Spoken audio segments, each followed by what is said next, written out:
Well, welcome, folks. You won't believe it, but your life is at risk. You know, 16,000 Americans die every year, and 100,000 go to hospitals for emergencies, kidney failure, ulcers, and so forth. What's causing it? Something that's simple you buy over the counter without a prescription. We're going to tell you about it. It might save your life.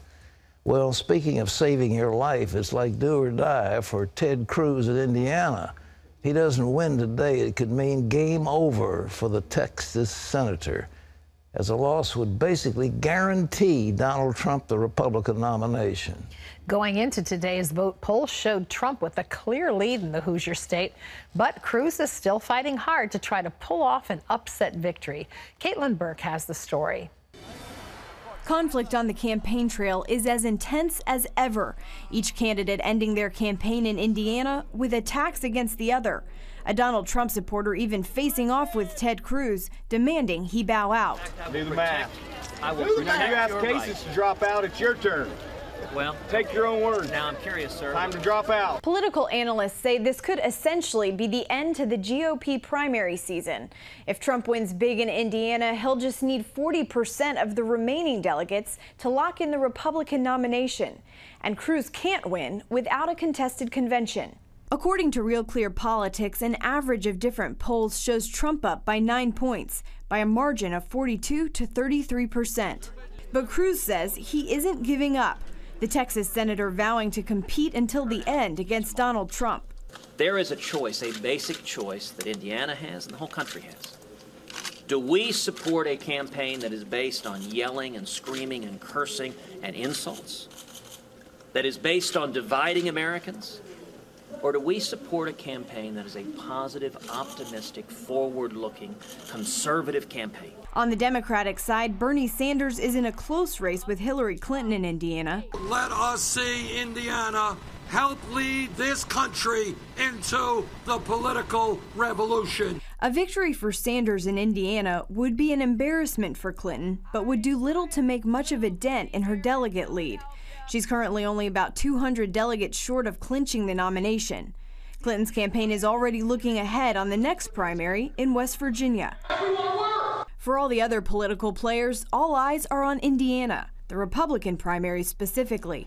A Trump win today potentially shifting the focus from primary season to the November general election.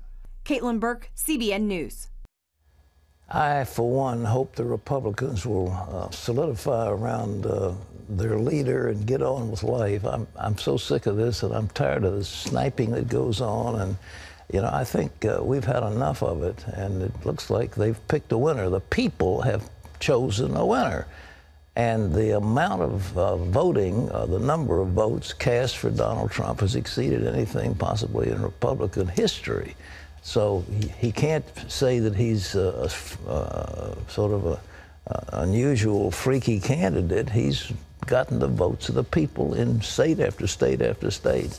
The East Coast, New England, New York, and throughout the Midwest, and in the South. And now he's way ahead, according to most polls, in Indiana. Well, whoever the next president is, he or she is going to have to deal with the out-of-control federal spending in Washington. John Jessup has this alarming story. Pat, the national debt has shot up sharply in the last several months since President Obama signed a budget deal with Senate Majority Leader Mitch McConnell and then retiring House Speaker John Boehner. CNS News reports the debt has gone up by more than $1 trillion from the end of October last year, from a little over $18 trillion back then to just over $19 trillion at the end of April. Although the annual federal deficit has been falling in recent years, it is expected to start rising again, and it would shoot up dramatically higher if or when interest rates go up again as well. Well, if you're planning on flying this summer, you had also better plan on waiting in some lengthy lines. That's because security lines are getting much longer at airports. The New York Times reports waiting times could reach epidemic levels when air travel peaks this summer due to a combination of fewer screeners from the Transportation Security Administration, tighter budgets, new procedures at checkpoints, and a growing number of passengers. Even before peak travel season began, some passengers have already reported lines that stretch to the curb or different parts of the airport. Pat? Well, I told you TSA stands for Thousands Standing Around and is the most incompetent agency we've ever seen. This is what happens when the federal government takes over something. This is what happens. They take over your health and they screw it up. They take over the manning of these checkpoints and they screw it up. They don't know how to manage anything. That's the problem with the federal bureaucracy. They just load a lot of incompetent people into and then they put a lot of rules on them to live by. The Israelis have got it right. They pre-screen people. They know potential terrorists before they ever show up at the airports. And when they come through, they can do it very, very quickly. Here, this thing takes forever and ever. People are having to wait as long as 3 or 4 hours to get on an airplane, and they're missing hundreds of thousands of flights because of it. It's turning this whole air transportation into an utter chaos. Maybe if they hired a private agency and turned it over to the agency, they could do something better, but they certainly don't do it now. John?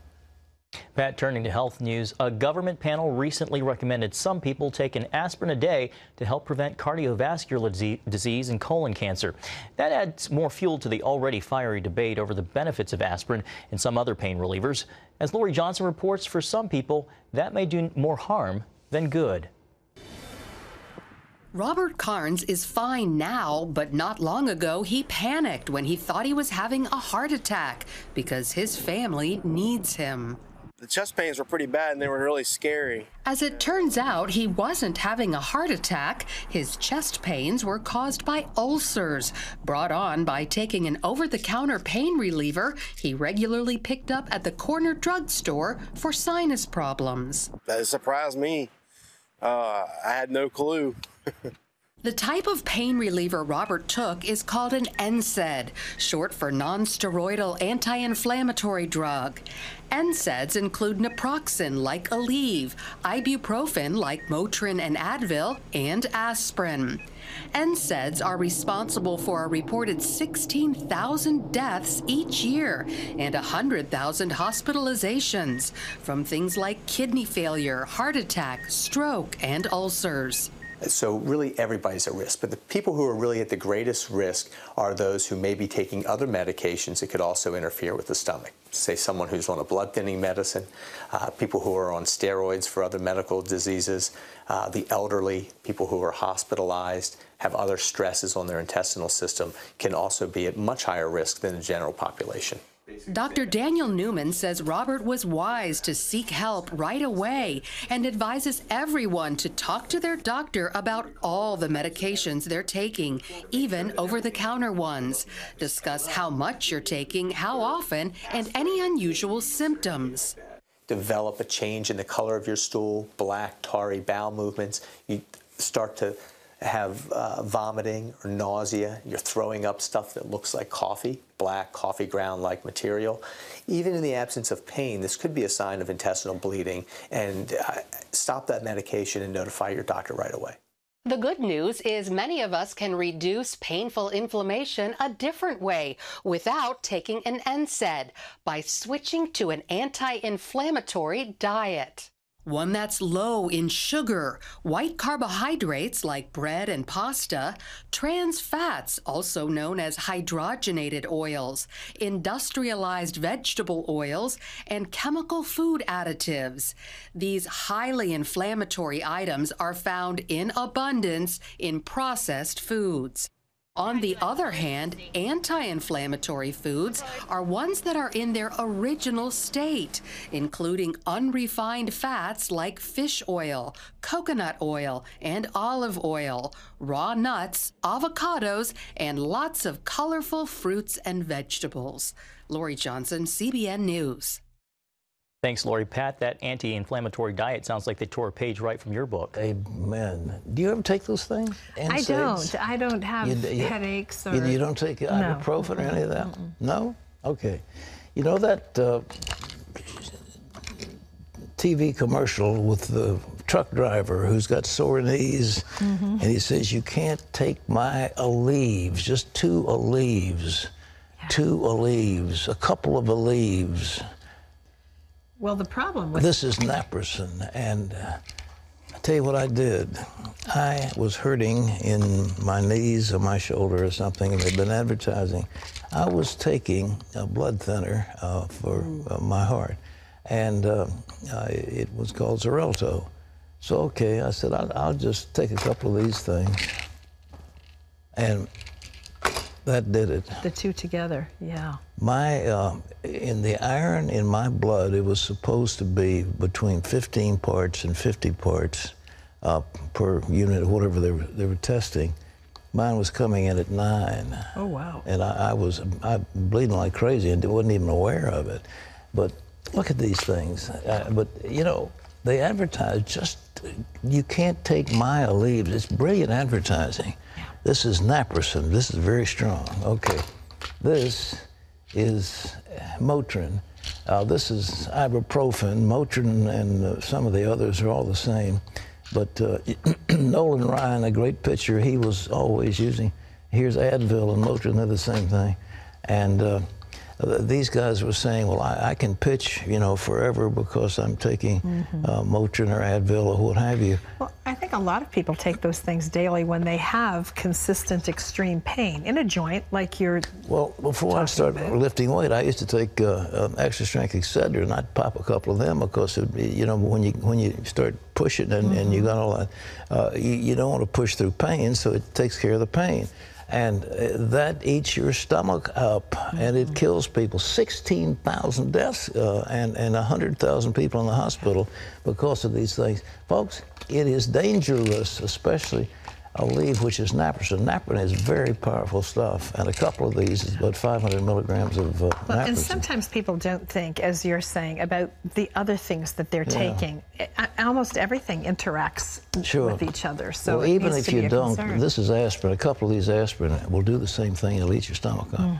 It'll and a lot of people are doing that as the heart attack I preventative. know, they say, oh, we'll take a little baby aspirin every day. All right, this is whatever it is. But anyhow, folks, save your life. But I take it from one who knows, and I mean, they, you know, they got me on one of those. You know, for a couple of times, he had an infusion where he was pumping iron into my blood straight on, trying to correct the to build loss, it up. I was getting anemic, but because of that stuff, it's bleeding. I mean, you're inside bleeding, you're not even aware of it. Don't take away my leave. Just a couple of Advil or Motrin. Yeah.